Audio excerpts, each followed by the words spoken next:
Hello everyone, today I'm going to show you how you can stop people from remixing your Instagram videos, or even stop them from remixing your reels since Instagram respect its users' privacy and needs.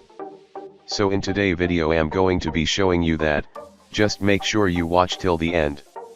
So to do that, let's start by opening Instagram.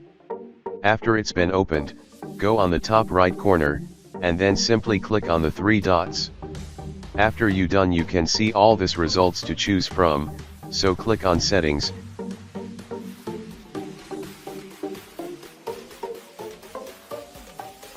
And now that settings are open, you can see that we have so many Instagram tools to work with.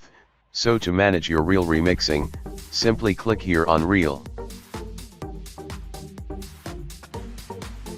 So now that it's opened, you can see we have so many options, such as allow remixing for reels and allow for feed videos. To stop people from remix your videos, all you will have to do is come here on the last option and turn it off, and this is the notification you will get. And so from now on nobody will be able to remix your videos without your permission, and also you might want to undo the changes and go back to wanting people remix your videos, so simply turn this button on again.